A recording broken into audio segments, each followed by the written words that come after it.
안녕하세요. 저희 2월에 필리핀 단기 선교 갔다 온 팀인데요. 선교 보고를 해드리겠습니다. 저희가 먼저 단기 선교를 준비하면서는 우리의 일상을 다스리시는 하나님을 잘 섬기는 것이 가장 중요하다고 생각을 하면서 준비를 했습니다. 그리고 그렇게 우리의 일상을 살다가 선교지에서 일상을 신실하게 살고 있는 이들 안에 살아계신 하나님 뵙기를 바라왔고 실제로 호산나 신학교 신학생 15명과 한 주간 밀착해서 밥도 먹고 예배도 같이 드리면서 생활을 하면서 그런 시간을 가지고 돌아왔습니다.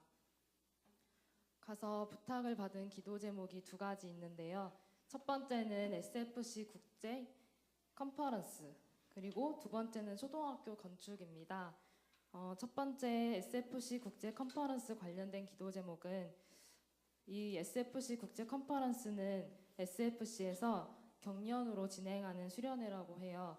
그런데 올 여름에 있고, 그래서 이 필리핀 신학생들이 참여해서 은혜를 받고 또 새로운 리더들이 잘 세워질 수 있도록, 그리고 재정을 비롯해서 그 필요도 채워주시기를 같이 기도 부탁을 해주셨고요. 2번째 기도 제목은 그 일로일로에 계신 선교사님들이 유치원을 세우셨어요. 그래서 유치원생들에게 복음을 전하고 있는데, 필리핀이라는 나라가 국교가 가톨릭이에요.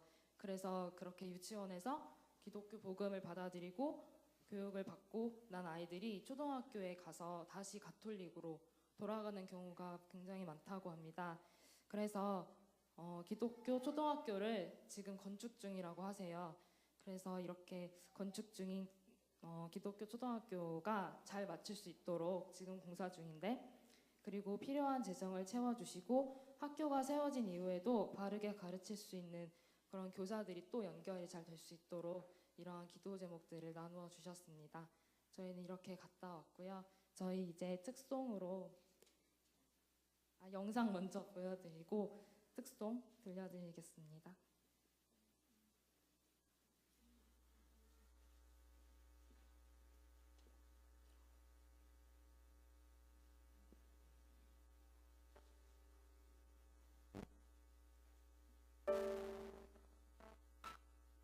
참 아름다운 곳이라 주님의 세계는 정말로 내가 나갔고 솔직할 수 있는 곳, 조금이라도 내 의라 말할 수 없는 이곳은 바로 주님의 세계라.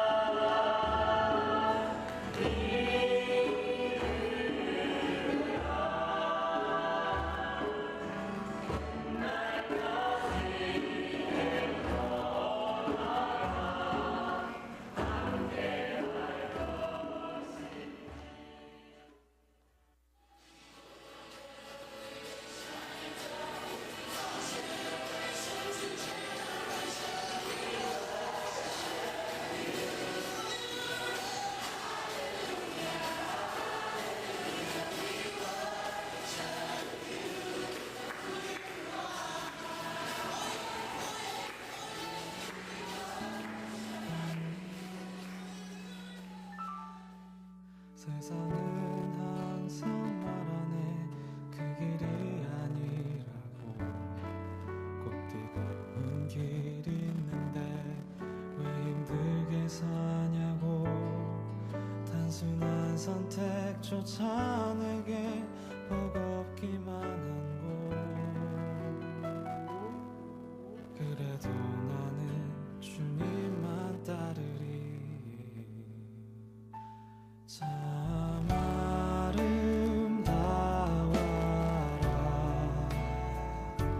주님의 세계는 저 솔로몬의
젖어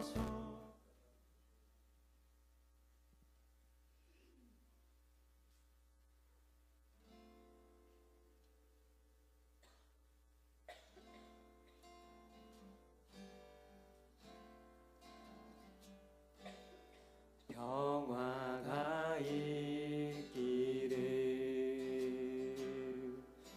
평화가 있기를 너희 안에 하늘의 평화가 깃들어 있기를 평화가 있기를 평화가 있기를 너희에게 하늘의 평화가 깃들어 있기를 힘을 내라 힘을 내라 그날까지 내 평화가 함께할 것이니 너희들 가운데 깃든 평화는 죽음의 능력보다도 크고 깊으니 힘을 내라 힘을 내라 끝날까지 내 평화가 함께할 것이니 해 뜨는 곳에서 저무는 곳까지 너희 안에 깃든 참 평화를 널리 전하라 힘을 내라 힘을 내라 끝날까지 내 평화가 함께할 것이니 힘을 내라 힘을 내라 끝날까지 내 평화가 함께할 것이니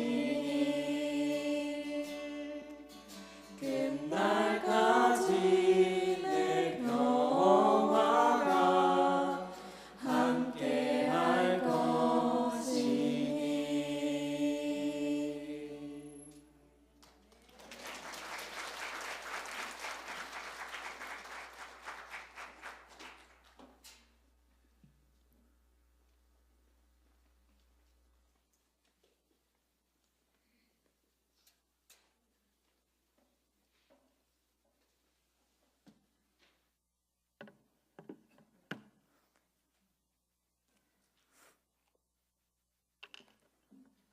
저희들이 필리핀에 단기 선교에 갔을 때 지금 이 찬양이 평화가 있기를이라는 찬양인데요. 8번 정도 부른 것 같아요. 그래서 할 때마다 왜 우리는 계속 틀리는가 생각하면서 불렀는데 네, 계속 틀리고 있어서 오히려 저는 좀 안정적인데요. 또 사랑하는 우리 다음 세대 친구들이 부른 거니까 또 마음에 평화를 잘 누리시고 기쁨으로 받으셨으면 좋겠습니다. 예. 혹시 뮤지컬 중에서 루나틱이라는 뮤지컬 보신 분 계신가요? 루나틱이라는 뮤지컬 보신 분이 안 계시군요. 예. 제가 이렇게 말씀드린 다음에 보지는 않으실 거죠? 예. 왜냐하면 제가 지금 얘기를 해야 되는데요. 이 얘기를 하고 나면 보는 게 의미가 없어지기 때문에 그냥 안 보시는 걸 추천하겠습니다. 예, 루나틱이라는 뮤지컬을 봤는데요. 거기에 보면은 정신병원이에요. 정신병원에 의사 선생님이 계시는데 여성이세요. 여성 의사 선생님 계시고 그 다음에 이제 환자들이 3명 나옵니다. 나와서 각자 이제 자기의 이야기를 하는 거죠. 자기가 이 정신병원에 어떻게 하다 오게 되었는지 아픈 이야기들을 하는데요. 그 이야기가 끝나고 나면 되게 슬프거든요. 그 이야기가. 근데 이 뮤지컬은 코믹이에요. 근데 중간중간에 엄청 웃기면서 얘기를 하는데 슬퍼요. 슬픈데 마지막에 그 환자가 아플 거 아니에요. 근데 아파할 때 그 의사 선생님이 하는 일이 뭐냐면 안아주는 일이에요. 꽉 안아주는데 좀 감동적이에요. 그 안아준 장면이. 하지만 보지 마십시오. 제가 오늘 얘기 다 할 거니까요. 예. 3명 이야기를 하고 나서 참 이게 정신병자들의 이야기가 아니라 우리 사회의 우리 이야기구나 이렇게 느껴졌어요. 근데 이야기를 다 마치고 나서 그 선생님이 이제 관객을 향해서 외치는 거죠. 여러분은 그럼 정상입니까? 이렇게 외치면서 그럼 정상적인 사람들 이야기를 한번 들어봅시다 하면서 앞에 있는 분을 막 이렇게 끌어채는 거예요. 나와서 얘기하라고 하는 거죠. 그 관객이 나갈까요, 안 나갈까요? 막 버틸 거 아니에요. 막 나는 그런 얘기 못한다고 막 버티는데 막 억지로 간호사랑 같이 끌어낸 다음에 여기다가 막 마이크를 집어넣어요. 그래갖고 여기다가 테이프를 딱 붙여놓고 얘기를 하라고 이제 합니다. 막 어쩔 줄 몰라 하면서 예 이렇게 하면서 자기 이야기를 하는데 그 이야기 너무 충격적이었어요. 어떤 얘기였냐면 형수를 사랑해서 이제 형수하고 그 사랑을 이어가기 위해서 사람을 죽인 이야기를 하는 거예요. 정상인인데 정상인 데리고 나와서 얘기시켰던 그런 얘기를 너무 충격이었는데 다행히 배우였습니다. 네, 그러니까 보시면 안 돼요. 이 얘기가 제일 중요한 얘기거든요. 배우였습니다. 그 사람이 근데 그 배우의 캐릭터는 뭐냐면 정상인이죠. 정상인. 다 비정상적인 사람들만 나와 있는데 정상인이 나와서 한다는 소리는 비정상적인 이야기. 그래서 참 세상이 요지경이다. 하지만 그게 우리의 세상이다. 서로 위로하면서 살아야 된다. 이런 이야기들을 쭉 하더라고요. 정상과 비정상을 구분하는 게 오늘 세상에 와서는 굉장히 조심스러운 이야기가 되었습니다. 누구는 정상이고 누구는 정상이 아니다 이렇게 이야기를 하는 게 어려워요. 그 규정 자체를 누가 하는가, 과연 그렇게 할 자격이 있는가, 이렇게 하면 정상과 비정상을 나눠서 넌 비정상이야, 너 그렇게 하면 안 돼 라고 말하는 게 어려워졌어요. 사실은 이런 것들은 더 사회가 나아지고 있다는 뜻이긴 합니다. 왜냐하면은 옛날에는 비정상이라고 말했던 사람이 오늘날에 봤을 때 비정상은 아니었을 수 있어요. 그렇지만 그 사람들이 그 사회에서는 뭔가 좀 걱정스러운 이야기를 하거나 또는 그런 존재들이었기 때문에 저 사람들 비정상이라고 규정하고 배제시키고 이런 일들이 많았었거든요. 굉장히 폭력적인 일이죠. 그런 사람들도 자기의 말을 할 수 있게 된 거니까 사회는 점점 나아지는 게 맞습니다. 그래서 이제 정상과 비정상 이런 얘기를 하는 게 굉장히 좀 어려워요. 그렇지만 저는 오늘 그런 의미에서 정상과 비정상을 말씀드리고 싶은 것은 아니고 죄의 문제, 하나님의 은혜를 받고 나서 그 은혜에 합당하게 살아가는가 또는 행동하는가 이런 의미에서 이제 정상적인 또 정상적이지 않은 이런 부분에 대해서 함께 이야기를 나누고자 합니다. 주님 우리에게 많은 은혜를 주셨는데요. 우리가 그 은혜 앞에 합당하게 행동하고 합당하게 살아가는 우리 성도님들이 되시면 정말로 좋겠습니다. 함께 이 마음으로 말씀을 열어가겠습니다. 예수님께서 예루살렘으로 가시는 길에 갈릴리랑 사마리아 사이를 지나가셨다고 지금 되어 있어요. 이 위치가 굉장히 절묘하죠. 갈릴리와 사마리아 어떤 땅이었을까요? 버림받은 땅들입니다. 갈릴리에서 예수님을 만나고 나서 빌립이 나다나엘에게 가서 성경에서 말해왔던 그 메시아 우리가 만났다 이렇게 얘기했을 때 말도 안 돼. 어떻게 갈릴리에서 선한 게 날 수 있냐. 이렇게 배제시킨 땅이 갈릴리였고요. 사마리아 역시 마찬가지죠. 사마리아는 이스라엘 사회가 굉장히 그 피가 혼혈이 되었다고 해갖고 굉장히 미워하고 적개시하던 곳이었죠. 그래서 사마리아 사람들은 따로 자기들이 그 안에 성전은 아니지만 예배드린 터를 이렇게 준비하고 살고 있었어요. 그래서 서로 이렇게 나눠져 있었고 이제 이스라엘 사람들로서는 사마리아인들은 부정의 대상이었죠. 예수님이 그 사이길로 가다가 한 동네에 들어가셨습니다. 들어갔는데 거기에서 10명의 나병 환자를 만난 것이죠. 그 사람들이 말합니다. 예수 선생님이여 우리 불쌍히 여겨주십시오 말합니다. 나병은 근래 들어선 나병이라고 얘기하지 않아요. 지금 우리 개역 개정 성경 보고 있는데요. 이 앞에 개역 성경 거기 37년에 번역된 성경이었습니다. 개역 성경에 보면은 뭐라고 나오죠? 나병 환자가 문둥병자라고 나오죠. 근데 왜 그 말 안 씁니까? 그 말이 이제 욕으로 쓰이거든요. 그래서 더 이상 그 말을 쓰는 것이 그 사람들을 이제 반영하지 않는 것이기 때문에 나병 환자 이렇게 불렀는데 최근에는 나병 환자들이라는 말도 이제는 싫어해요. 그래서 이제 한센병이라고 부릅니다. 나병이라고 부르지 않고 어쨌든 지금 우리가 번역된 성경에는 한센병이라고 나오지 않고 나병이라고 나옵니다. 나병에 걸리면은 우리가 알고 있는 그런 이제 도토리만한 결절들이 얼굴에 막 생긴다든지 손이나 발가락이나 이런 관절들이 녹아가지고 떨어진다든지 이런 일이 벌어진다고 합니다. 그리고 피부가 막 이렇게 탈색돼가지고 하얀 점들이 생겨나고 또 이제 통증이 없으니까 아픈지 모르고 그러면 이제 피부가 썩거나 이런 일이 생긴다고 하죠. 이제 성경에는 한센병을 비롯해서 대체로 피부병들은 다 나병으로 그냥 분류를 했어요. 그래서 나병이 걸린 사람들은 부정하게 되죠. 그러면은 이 병에서 나음 받으면, 그러니까 이 병에 걸린 동안에는 이제 격리됩니다. 격리된 다음에 이 병에서 나오면은 정결 규례를 이제 거쳐서 이제 정하다는 판결을 받고 다시 이제 사회 안에 포섭이 되고요. 그 전에는 이제 성 밖에 또는 이제 이스라엘 사람들이 진으로 이렇게 출애굽 이후에 이동하던 그때는 진 밖에 이렇게 두었다는 기록들이 있습니다. 어쨌거나 율법에서 나병 환자들은 이제 부정하다 이렇게 규정을 했고 부정한 사람들은 진 밖에 또는 사람들이 살고 있는 성 밖에 머물러야 했습니다.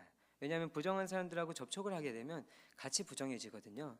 그리고 그 부정한 사람들은 부정하다는 것이 죄가 있다는 뜻은 아니었어요. 부정을 그냥 놓아두면 그게 이제 죄라고 규정이 되는데 부정 자체가 죄는 아닙니다. 그런데 부정한 사람들을 그 당시 사람들은 죄인으로 취급하고 배제하고 혐오하고 좋아하지 않았습니다. 바리새인들 같은 경우는 이 나병 환자들이 가까이 오면은 돌을 던졌다고 그래요. 왜냐하면은 닿으면은 부정해지잖아요. 부정해지면 정결 규례를 거쳐야 되는데 정결 규례가 굉장히 번거롭습니다. 그래가지고 이 사람들을 혐오하고 미워하는 일을 그 온 사회가 다 같이 했던 것이죠. 하지만 질병과 죄는 별개의 문제입니다. 그렇지만 그 사회는 이제 그들을 소외시켰다. 요 얘기를 좀 드리고요. 저는 요 본문을 좀 대하면서 이번에 청년부가 단기 선교 갈 때 그 시점에 이제 했던 생각을 떠올렸어요. 어떤 생각을 그때 했었냐면 우리가 대체로 단기 선교를 가게 되면은 경제적으로 우리보다 조금 어려운 상황에 있는 나라로 보통 많이 가게 됩니다. 그렇죠? 보통 동남아로 많이 가게 되고요. 뭐 중국이나 러시아 이런 데 가기도 하지만 사실 중국, 러시아는 엄청 대국입니다. 우리 이렇게 소위 막 이렇게 약간 은어처럼 떼놈 이렇게 얘기를 하는 우리밖에 없습니다. 감히 중국한테 그런 말, 미국 말고는 그렇게 말할 수 있는 나라 별로 없는데요. 우리 자부심이 있기 때문에 함부로 막 일본 사람들도 이렇게 함부로 말하고 하는데 대국이긴 한데요. 우리가 주로 선교지로 갈 때는 그곳에서 경제적으로 어려운 사람들을 대하러 많이 가죠. 어떻게 하다 보니 복음이 없는 곳에 또 이렇게 경제적인 어려움들도 있어서 많이 그렇게 접하게 됩니다. 그래서 어떤 마음을 가지게 되었는지 생각을 해보니 무시하는 마음이 있었더라고요.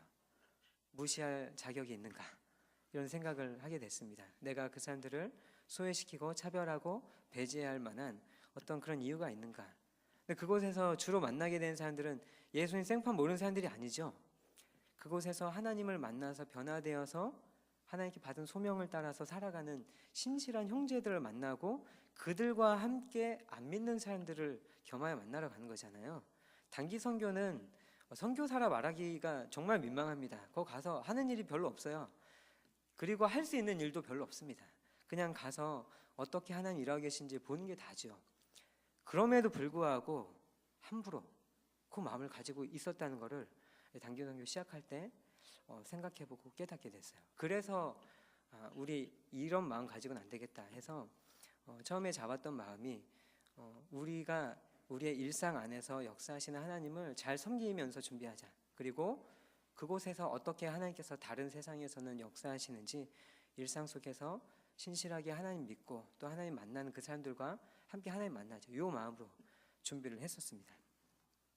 어쨌거나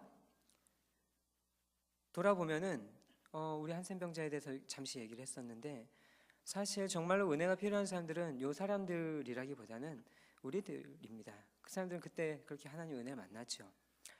우리들, 오늘의 우리 일상을 살고 있는 우리들이 사실은 정말 하나님의 은혜가 필요합니다. 우리는 정말 헐벗은 사람들입니다. 우리에게 닿은 사람들은 하나님을 만나야 되지요. 왜냐하면 우리는 구원받은 백성들이고 예수님의 피 묻은 십자가로 새 생명을 얻어서 이전의 삶을 부인하고 새로운 삶으로, 새로운 생명으로 거듭나 들어온 사람들이잖아요. 우리들은 성경을 보면서 계속 이야기합니다.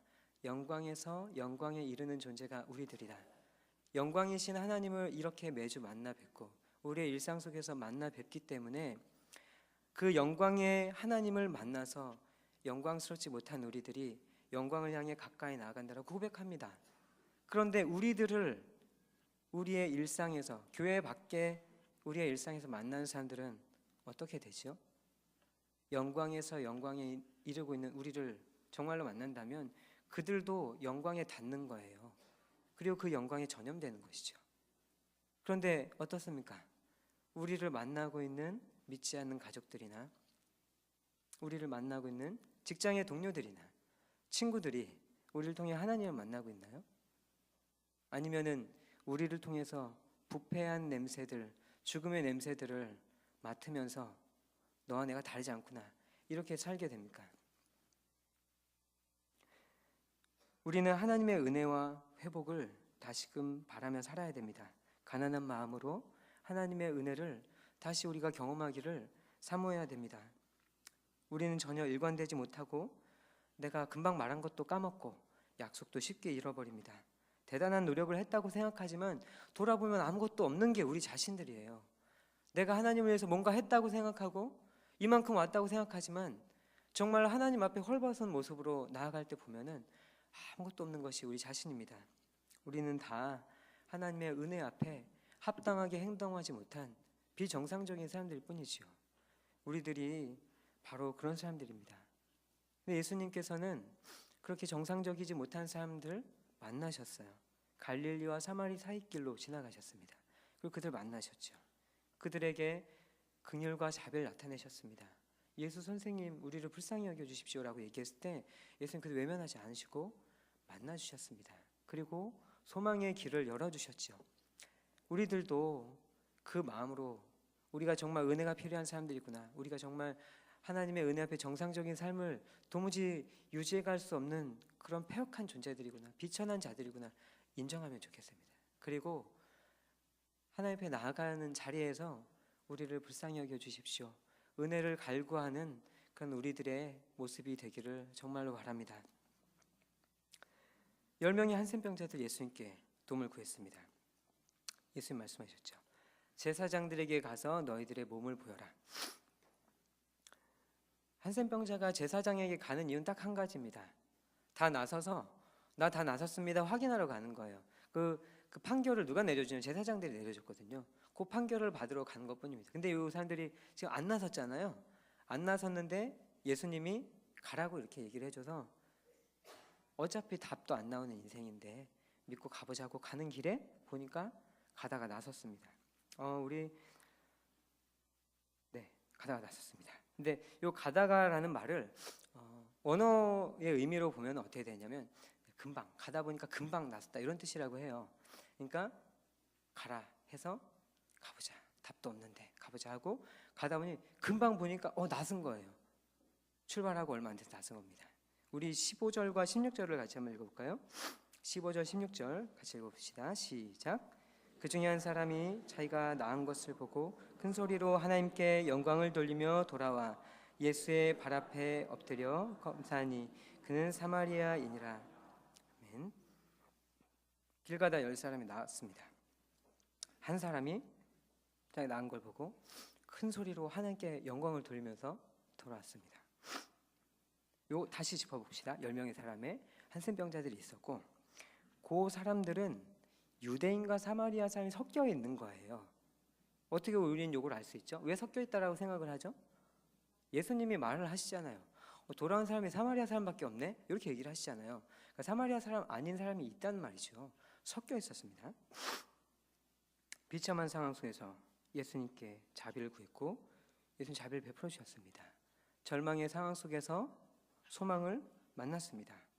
근데 그 중에서 딱 한 사람이 돌아왔는데 그 사람을 뭐라고 기록하고 있냐? 16절 보니까 사마리아 사람이다 이렇게 저자는 기록하고 있습니다. 그 사람만 하나님께 돌아서 영광과 감사를 드렸죠. 이 사람들은 자기네가 어떻게 나섰는지 다 알았어요. 내가 어떻게 나왔는지 알았어요. 이게 뭔가 다른 작동이 있지 않았잖아요. 그러니까 예수님 말씀하신 대로 순종하고 곰방 나섰잖아요. 그럼 왜 나선 겁니까? 순종해서 나선 거죠. 그러니까 예수님께서 치료해 주신 거죠. 은혜로 나은 거죠. 살해해야 되지 않나요? 이럴 수가. 이거 진짜 너무 놀라운 일이잖아요. 너무 놀라운 일이거든요. 제가 지금 이쪽이 되게 아파요. 이게 그저께 저희 수련회 하던 날 갑자기 아프기 시작해서 안 낫거든요. 내일 병원 갈 생각인데요. 제가 하나님께 어제 정말 간절히 기도했습니다. 너무 아파가지고 막 열도 나고 정신도 없고 해가지고 하나님 요거 좀 내일 주일인데 치료해 주시면 좋겠습니다. 이제 섬겨야 되는데 아파가지고 어제 너무 정신이 없어갖고 하나님 요거 좀 낫게 해주십시오. 안 나섰어요. 예. 하나님이 다양한 방식으로 역사하시거든요.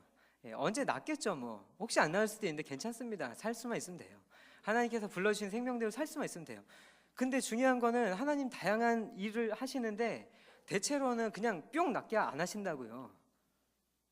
하나님 그렇게 일하시지가 않으세요. 우리 개혁주의의 이런 이제 고백은 하나님께서 다양한 방식으로 은총을 베푸시고 하나님께서 합당한 방식으로 은혜를 베푸시는 것을 우리 고백하는 거거든요. 그러니까 내일 병원 가서 나으면 하나님의 은혜로 나은 거예요. 그거 병원 가서 나은 게 하나님 고쳐주신 거 누가 고치는 겁니까?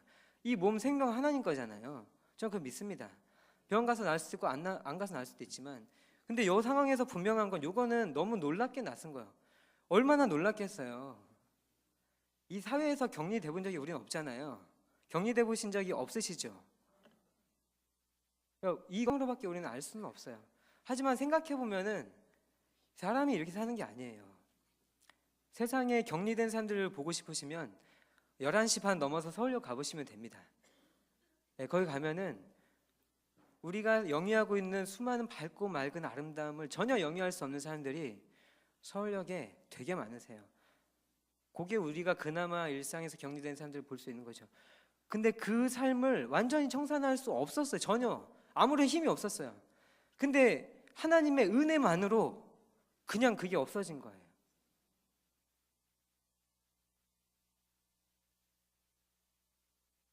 근데 그 삶은 사마리아인이었다. 그 사람이 예수님께 나와 절했다고 했어요. 이것도 원어상의 의미를 보면은 얼굴을 땅에 댄 거예요. 여러분 얼굴 땅에 대고 절해 본 적 있어요? 그러니까 세배해도 얼굴 땅이 안 되잖아요. 그죠? 손 위에다 대지. 흙바닥이었을 거 아니에요. 돌바닥이었을지도 모르겠지만 그 마음을 아시겠습니까? 얼굴을 땅바닥에 대고 우리가 사는 삶에서 하나님께 보여드려야 될 마땅한 태도는 이런 겁니다. 얼굴을 땅에 대고 감사합니다. 사람 같지도 않은 제가 하나님 앞에 살게 해주셔서 너무너무 감사합니다. 이 살아야 되는 거죠. 근데 마땅히 그 은혜를 더 잘 알고 돌아왔어야 될 그 아우는 어디 갔냐는 거죠. 그 사람들이 다 유대인이었는지 모르겠어요. 그렇지만 정황상 거긴 반드시 유대인들이 있었어요. 18절 같이 읽어봅시다. 시작.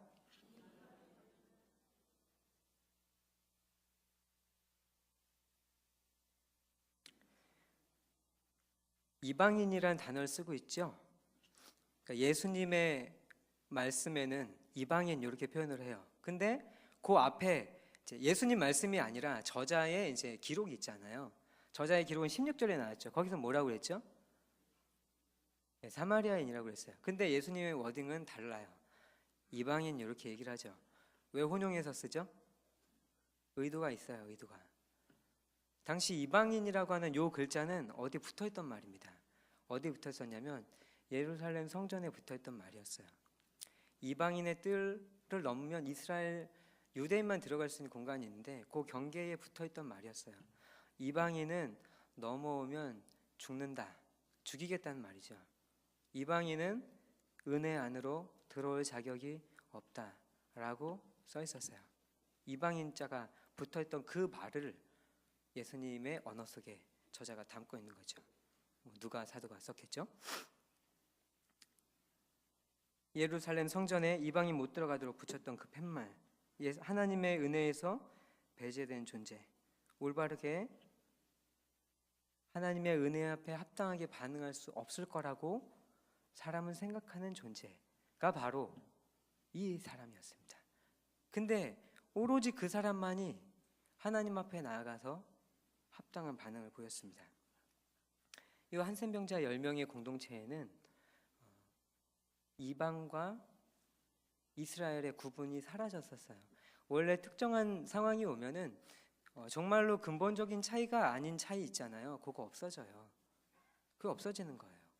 정말로 근본적인 차이가 아니었다는 거죠. 이방인과 유대인이. 그 이미 구약 성경에 계속 나오잖아요. 근데 그 사회는 그렇지 않았던 거예요.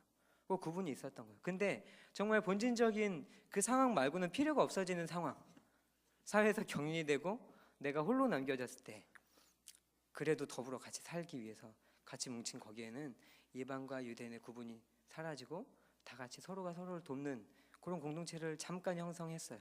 근데 하나님의 은혜가 전해졌습니다. 은혜 때문에 그들의 질곡이 사라졌어요. 그러고 나니까 하나님 앞에서 그 사람들의 속내가 다 드러나는 겁니다.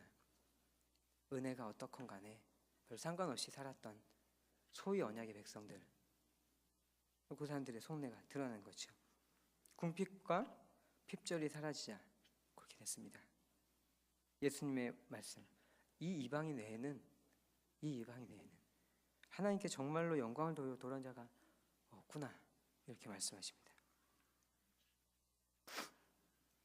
하나님의 은혜 앞에 정말로 합당하게 우리가 반응해야 할 줄로 압니다. 하나님의 은혜가 우리에게 계속해서 주어집니다. 매주 하나님의 말씀을 듣고 우리 또 하나님 앞에 나아가기만 하면은 언제든지 하나님께서 우리에게 깨우침을 주시고 은혜를 베풀어 주십니다. 기도의 자리에서, 하나님께 예배드린 자리에서, 우리 또 주 안에 한 가족된 형제와 자매들을 만나는 자리에서 하나님은 우리에게 얼마든지 은혜를 베풀어 주십니다. 그런데 그 은혜 앞에 우리가 합당하지 못하게 행동한다는 것이죠. 그 9사람처럼 말입니다. 정말로 감사하며 살면 좋겠습니다. 게으름과 타성에 젖은 신앙은 하나님 앞에 절대로 합당할 수 없습니다. 우리가 정말로 하나님의 은혜 앞에 합당할 수 있기를 바라고요. 나중되었던 자들이 먼저 될 때에 부끄러워할 줄 아시기 바랍니다. 그리고 우리도 나중된 자처럼 하나님의 은혜를 열성으로 따라가는 모든 성도님들 되시면 좋겠습니다. 하이델베르그 요리문답 거기에 보면은 1문에 우리 성도님들 작년에 수요 기도 때 같이 하셨던 걸 알고 있는데, 우리의 진정한 위안이 무엇이냐 이렇게 묻습니다. 하이델베르그 제1문답 제가 한번 읽어드릴게요. 사나 죽으나 당신의 유일한 위안은 무엇입니까? 답. 사나 죽으나 나는 나의 것이 아니고 몸과 영혼이 모두 신실하신 구주 예수 그리스도의 것입니다. 주께서 보배로운 피를 흘려 나의 모든 죄값을 치러주셨고 마귀의 권세로부터 나를 자유롭게 하셨습니다. 아멘. 정말 읽기만 해도 굉장히 감동적인 내용이에요. 나 죽으나 난 나의 것이 아니고 나를 구속해 주신 하나님의 것입니다. 나를 모든 죄와 마귀의 권세로부터, 죽음의 권세로부터 자유롭게 하셨습니다. 이 고백이 사나 죽으나 우리의 유일한 위로가 무엇인가 이 묻는 거기에 대한 답이죠. 근데 이 문은 이어져서 이렇게 묻습니다. 이러한 기쁜 위안 속에서 살고 죽기 위하여 당신이 알아야 할 것은 무엇입니까? 혹시 무엇인지 아시나요? 이 기쁜 위안 속에서 살고 죽기 위하여 우리가 알아야 될 사실은 무엇일까요? 세 가지를 말하는데요. 그중에 첫 번째 것만 저 말씀드리고 싶어요. 우리 비참을 깨달아야 된다는 것이죠. 우리가 얼마나 큰 비참 속에 있었는지를 깨닫는 것이 이 위로 안에 거하는 삶이다. 우리의 비참을 깨닫는 것이 은혜이다 라고 말하고 있습니다. 우리가 과거에 당했던 비참의 깊이를 이해할수록 그 비참으로부터 우리를 꺼내와 주신 하나님의 큰 사랑을 더 많이 고백할 수 있기 때문에 우리가 얼마나 큰 비참 속에 거했었는지를 깨닫는 것이 은혜라고 하는 것이죠. 19절 같이 한번 읽어볼까요? 시작.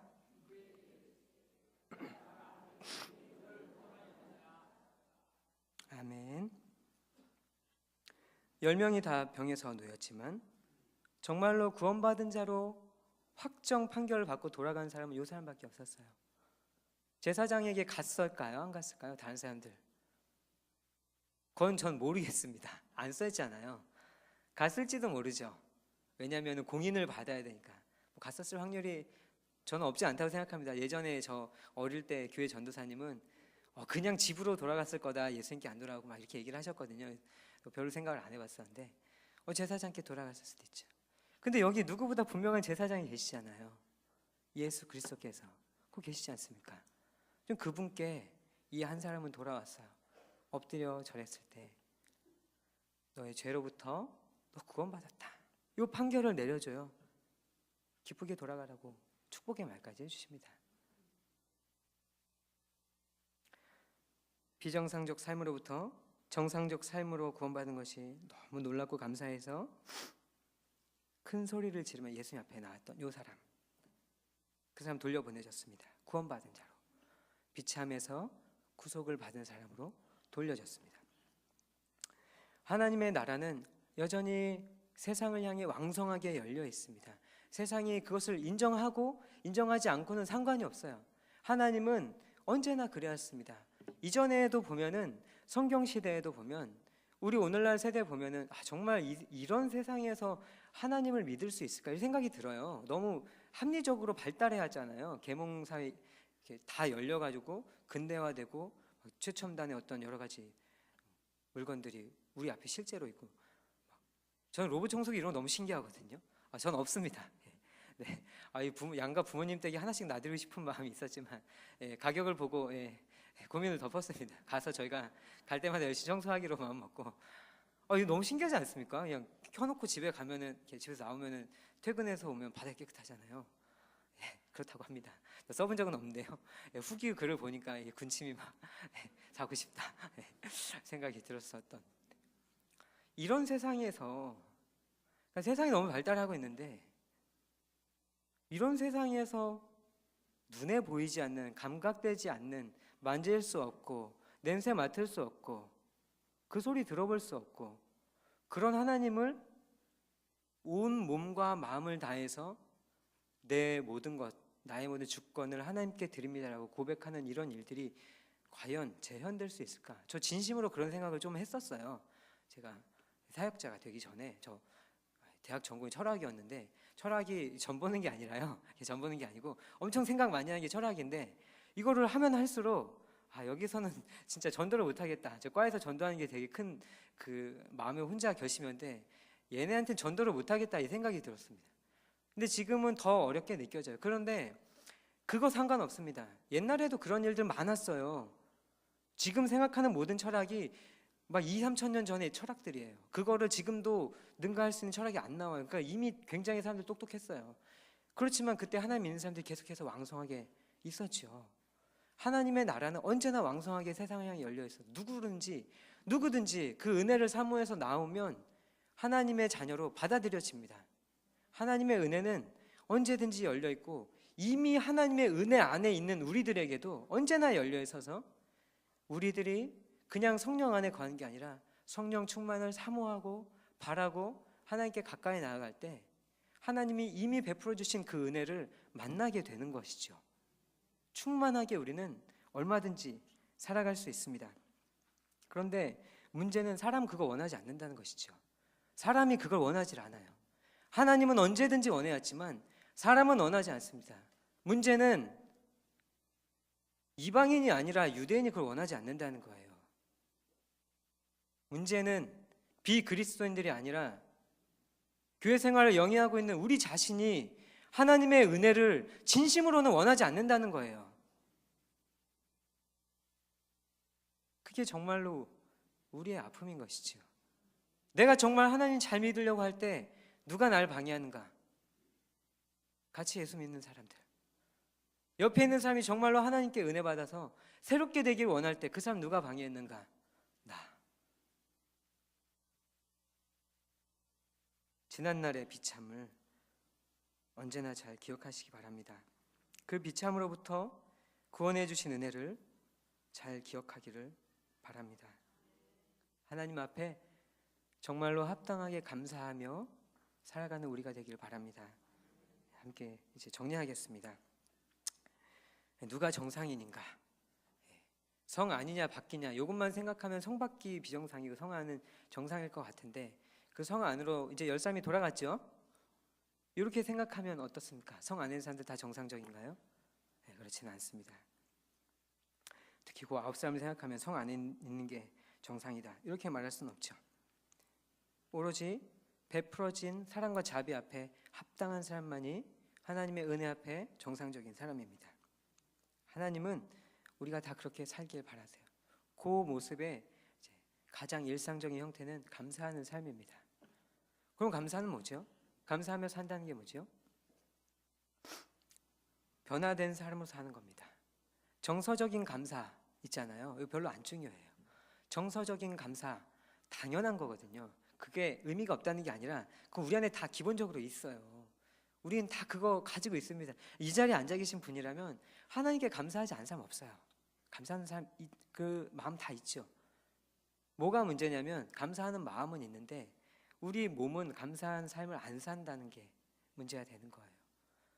제가 아내를 정말 사랑하거든요. 근데 아내를 사랑하지만 아내를 위해서 제가 시간을 빼지 않고 육아 살림 다 아내한테 맡겨놓고 난 나가서 주일 하니까 당신 집에서 열심히 해야지 이렇게 하고 못 본 척하면 그 제가 아내 사랑하는 일일까요? 반대로 아내가 저를 막 사랑한다 얘기하지만 당신은 밖에서 인정받고 다니니까 이 일 나는 너무 중요해서 당신이 밖에서 어떻게 다니든 상관 안 할래. 신경 안 써줄래. 이거 사랑하는 게 아니죠. 몸으로 내가 시간을 배려해서 같이 가까이 하는 게 그게 사랑이잖아요. 하나님께도 마찬가지입니다. 우리가 정말로 감사드린다.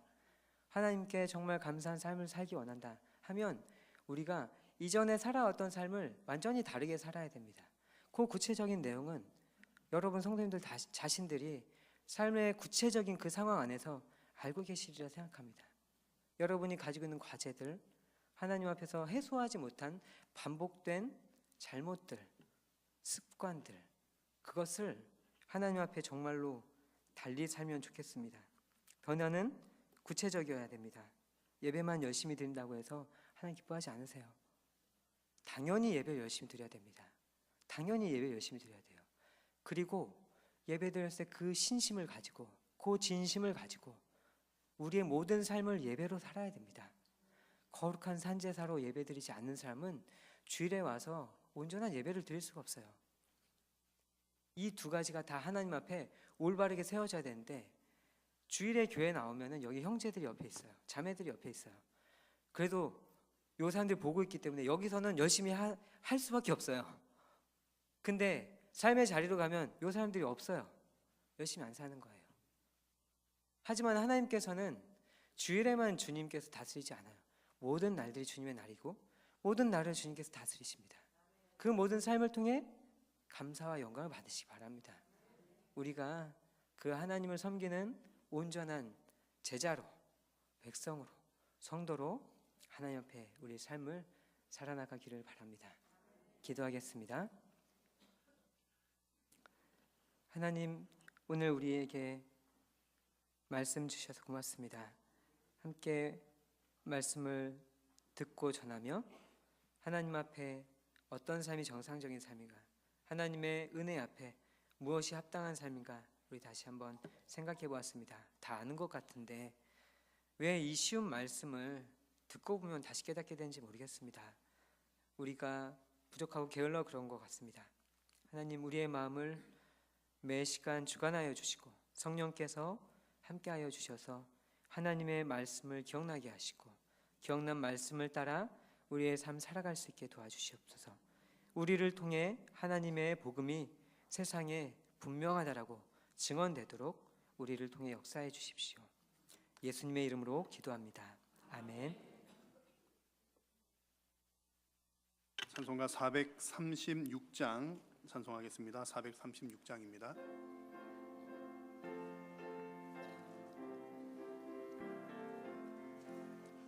나 이제 주님의 새 생명 얻은 몸, 옛것은 지나고 새 사람이로다. 그 생명 내게 매 강같이 흐르고 그 사랑 내게서 해같이 빛난다. 영생을 누리며 주 안에 살리라. 오늘도 내일도 주 함께 살리라. 주 안에 감추인 새 생명 얻으니 이전에 줬던 것 이제는 값없다. 하늘의 은혜와 평생을 맛보니 찬송과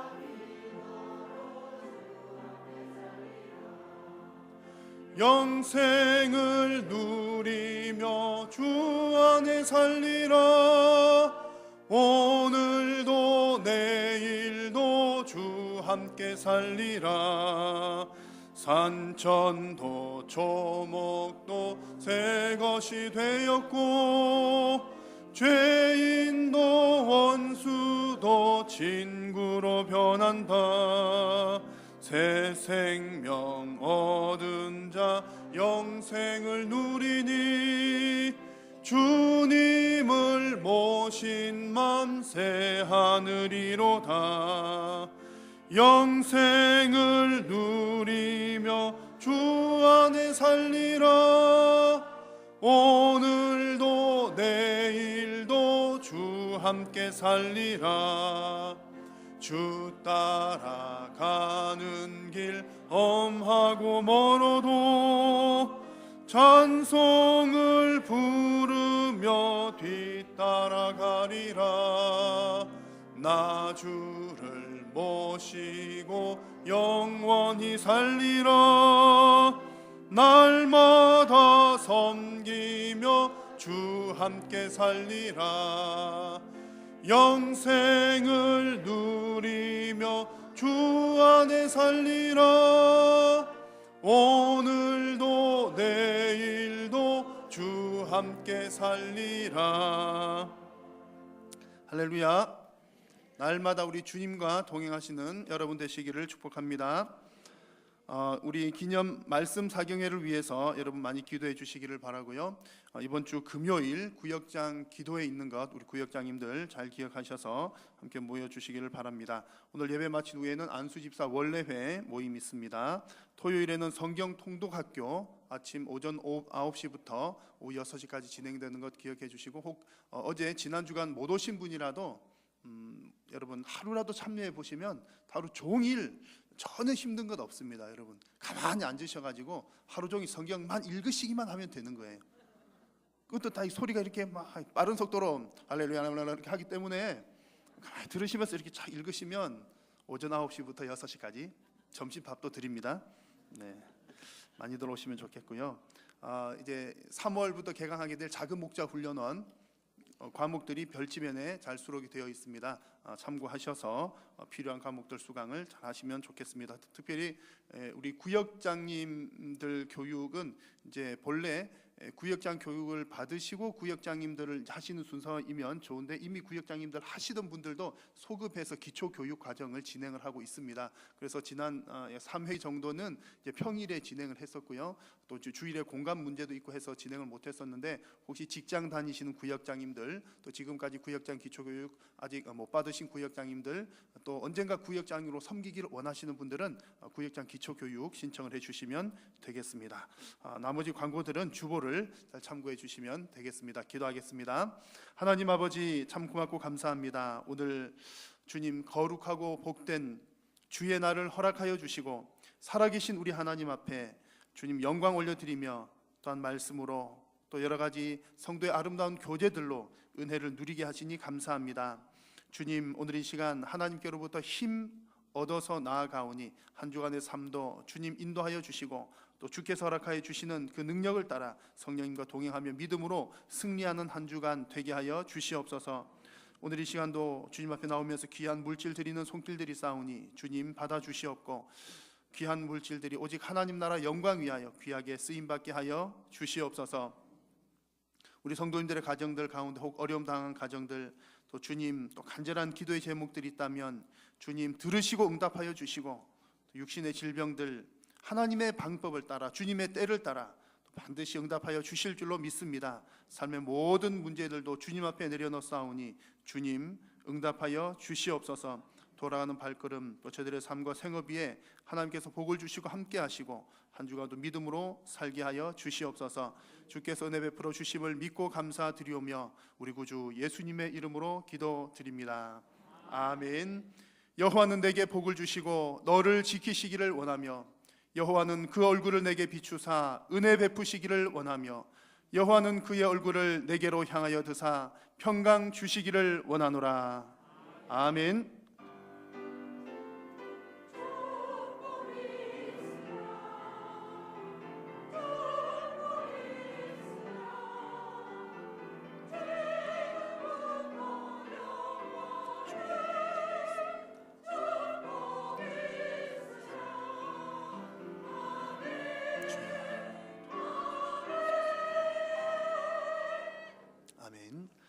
예배를 마쳤습니다. 서로 이렇게 인사하고 돌아가겠습니다. 한 주간도 말씀대로 살겠습니다. 한 주간도 말씀대로 살겠습니다.